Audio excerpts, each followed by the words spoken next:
Oke, jadi pada kesempatan kali ini kita akan coba mempelajari lebih dalam soal SDLC yang sebelumnya, yang sudah dijelaskan di video sebelumnya. Ya, sedikit lebih dalam aja, di penjelasan yang lebih dalam tapi sederhana. Terus yang kedua, kita akan coba praktek secara sederhana. Oke, jadi yang pertama kita akan coba ingat kembali apa itu SDLC. Nah, di video sebelumnya kan SDLC itu intinya alur pembuatan software. Alurnya bagaimana? Alurnya seperti ini. Ada requirement analysis, ada perencanaan, implementasi, finalisasi, optimalisasi.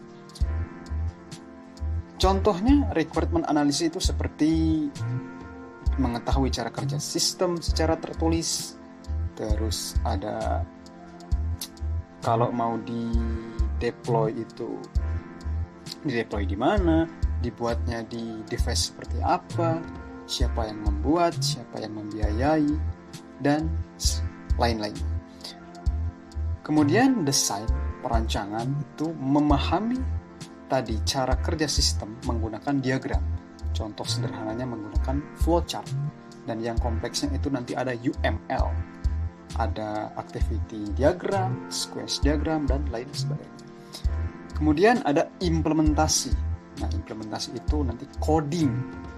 Habis coding ada testing. Terus ada deploying. Habis deploying nanti ada evaluation. Kalau menemukan bug misalkan ketika monitoring.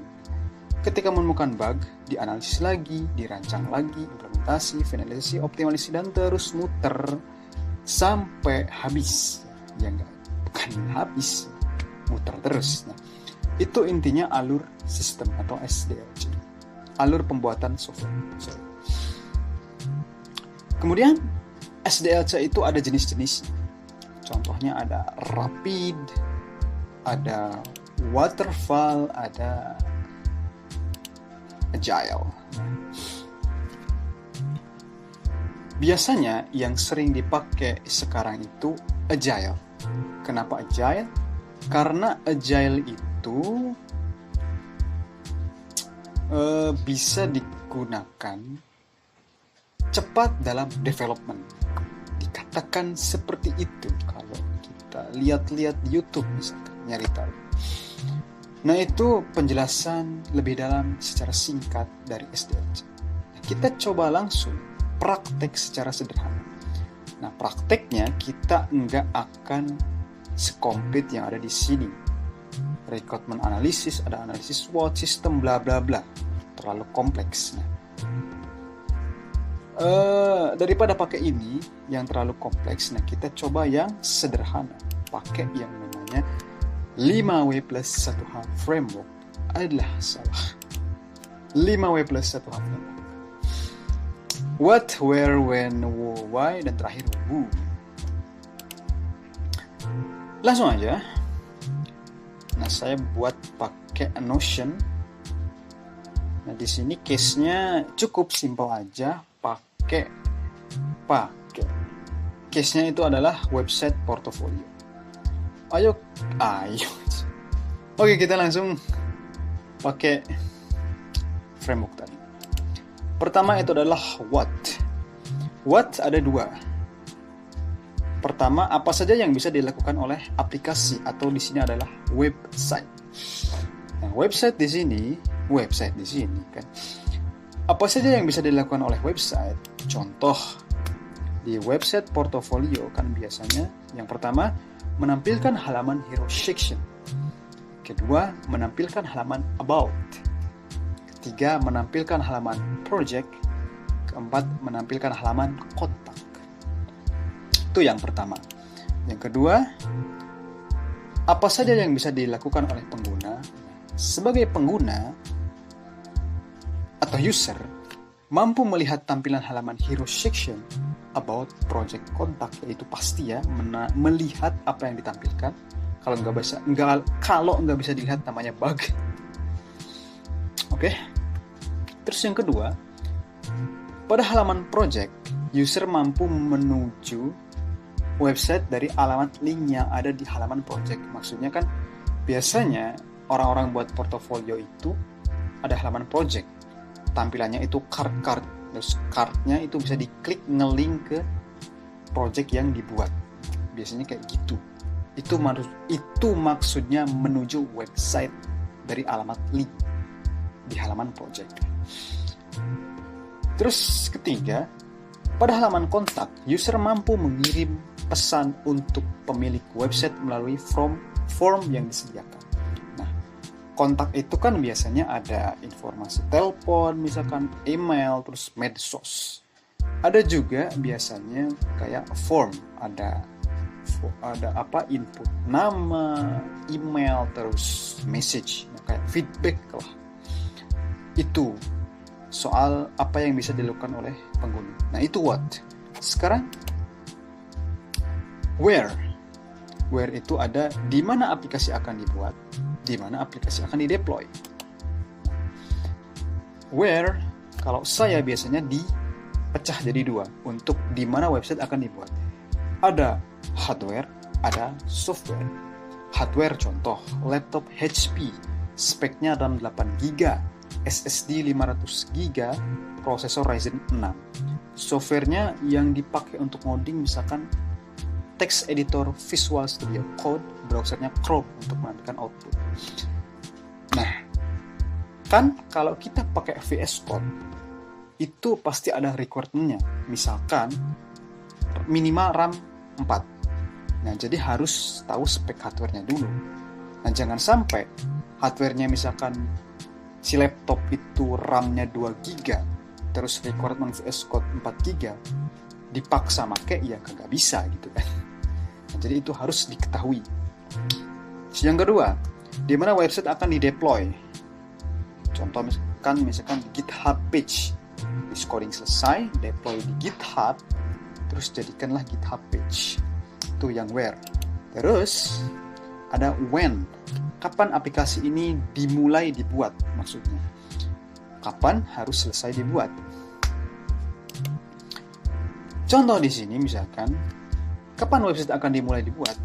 12 Juni 2024 sampai 12 Juli 2024. Ya kalau portofolio mah nggak sampai 1 bulan ya kira-kira.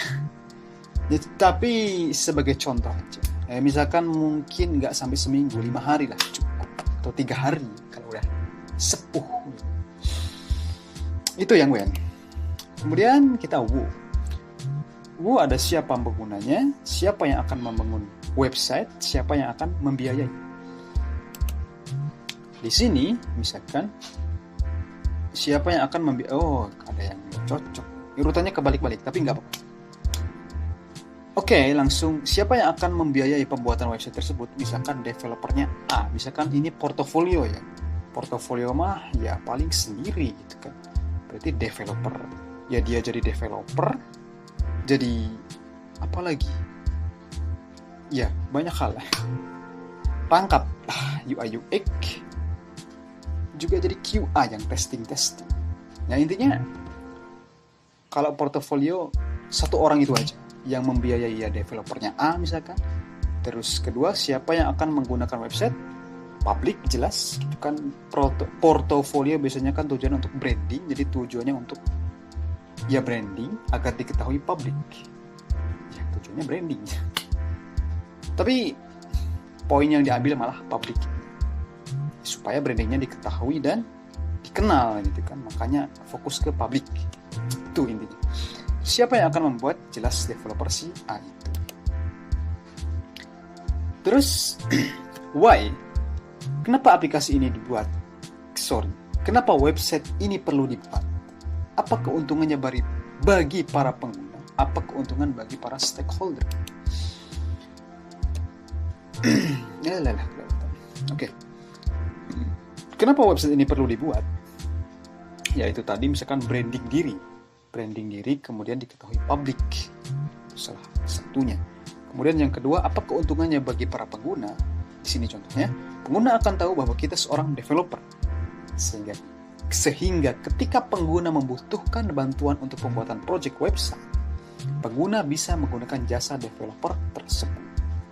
Ketiga, apa keuntungan bagi para stakeholder atau developer? Mungkin stakeholder di sini lebih dari developer ya. Tapi contohnya di sini adalah developer. Kalau definisinya contohnya salah, koreksi aja. Jadi, apa keuntungannya? Memudahkan mencari kerja. Nah, jadi branding diri, diketahui usernya butuh, banyak misalkan usernya yang butuh, mudah cari kerja. Lanjut, ada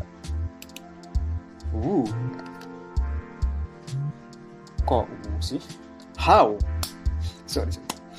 How-nya ada tentukan platform, lakukan analisis, buat desain sistem baru, bla bla bla bla. Ini terlalu panjang. Nah, saya ambil aja yang tentukan platform sama yang desain sistem, ke desain sistem flow aja. Nah, platformnya apa? Cross platform, semua device bisa akses karena memang website. Kemudian desain sistem flow-nya misalkan dari mulai ini lewat pakai flowchart yang kayak tadi itu. Ini masuk how, ini masuknya ke sini ya, ke perencanaan, memahami desain sistem, perancangan sistemnya. Jadi alur sistem, perancangannya itu alur sistemnya. Tadi kan secara teks kalau dianalisis. Nah, sekarang di perancangan itu secara diagram supaya lebih mudah dipahami. Entah itu oleh kita sebagai developer, juga oleh user. Kalau memang usernya ingin tahu. Nah, sistemnya misalkan dimulai, sudah deploy, dimulai. Akses URL website, oke, setelah diakses, nanti akan keluar tampilan kan. Tampilan itu biasanya kan ada navigation, ada hero section, ada about, ada project, ada kontak. Misal ketika diklik hero section, halaman hero muncul. Atau kalau bukan hero section, misalkan about yang muncul. Dan seterusnya kalau project, klik project yang muncul, kontak diklik, kontak yang muncul, dan selesai. Gitu cara sistem kerjanya misalkan. Nah, tapi di sini ada juga kan desain UI-nya. Di sini harusnya ada UI-nya, tapi kebetulan karena kita hanya fokus ke penggunaan contoh SDLC aja, jadi cukup sampai situ aja. Yang penting SDLC-nya paham. Itu tadi soal teori dan praktek.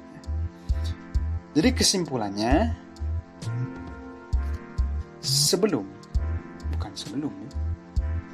kalau kita narik kesimpulan dari yang kemarin, pentingnya SDLC kan.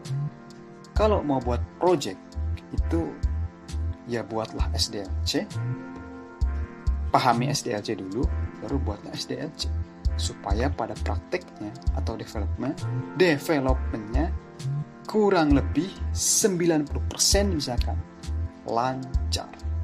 Begitu. Itu aja dari saya. Semoga bermanfaat. Bye-bye.